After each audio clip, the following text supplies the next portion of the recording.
নমস্কার, সুস্মিতাস কিচেনে সবাইকে স্বাগত। আজকে আমি তৈরি করে দেখাচ্ছি ইলিশ মাছের একটা রেসিপি, দই ইলিশ, যেটা গরম ভাতের সাথে খেতে অসাধারণ লাগে।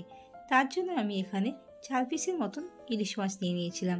মাছগুলো খোসা ছাড়িয়ে ভালো করে ধুয়ে নিয়েছি, আর সামান্য কিছুটা নুন, হলুদ আর অল্প কিছুটা লঙ্কার গুঁড়ো দিয়েছি।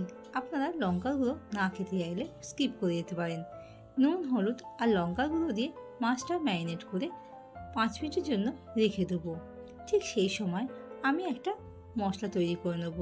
2 চামচের মতন কালো সর্ষে আর 1 চামচের মতন পোস্ত দিয়েছি। এই মশলাটা মিক্সার জারের মধ্যে দিয়ে দেবো। তার মধ্যে কয়েকটা কাঁচা লঙ্কা দিয়ে দিয়েছি, সামান্য কিছুটা নুন দিয়েছি যাতে মশলাটা তিতো না হয়ে যায়। পেস্টটা একটা বাটির মধ্যে ঢেলে রেখে দিয়েছি। আর টক দই নিয়েছি 3 থেকে 4 চামচের মতন। ম্যারিনেট করা রাখা মাছটার মধ্যে টক দইটা দিয়ে দিয়েছিলাম, আর সর্ষে পোস্ত বাটাটা সেটাও দিয়ে দিয়েছি। তারপর মশলাগুলোর সাথে মাছগুলো ম্যারিনেট করে নেবো ভালো করে। কড়াইয়ের মধ্যে মাছটা আর মশলাগুলো দিয়ে দেবো, আর যে মশলার বাটি ধুয়ে রেখেছিলাম সেই বাটি ধোয়া জলটা এর মধ্যে দিয়ে দেবো। এই মাছের বেশি গ্রেভি করব না, তাই অল্প কিছুটা জল ইউজ করেছি।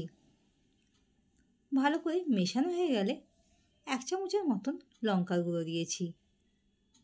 আপনারা ঝাল অনুযায়ী লঙ্কার গুঁড়োটা দেবেন। আর সামান্য কিছুটা হলুদ দিয়েছি, স্বাদ মতন নুন দিয়েছি। নুনের পরিমাণটা আপনারা বুঝে দেবেন। এরপর ভালো করে সবগুলোকে মিশিয়ে নেব।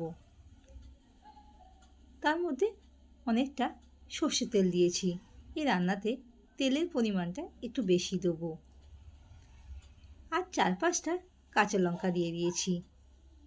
ঢাকা দিয়ে লো ফ্লেমে 5 থেকে 7 মিনিটের জন্য হতে দিয়েছি। এক সাইডে যখন হয়ে যাবে ঠিক ওই সময় মাছটা উল্টো দিকটা হতে দেবো।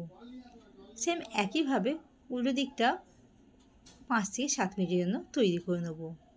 বাড়িতে একবার এইভাবে দই ইলিশ তৈরি করে দেখবেন, খেতে কেমন হয়েছে কমেন্ট বক্সে জানাবেন। ভিডিওটা ভালো লাগলে লাইক আর শেয়ার করতে ভুলবেন না। আর আমার চ্যানেলে নতুন বন্ধু হয়ে থাকলে চ্যানেলটিকে সাবস্ক্রাইব করার অনুরোধ রইল। দেখা হবে খুব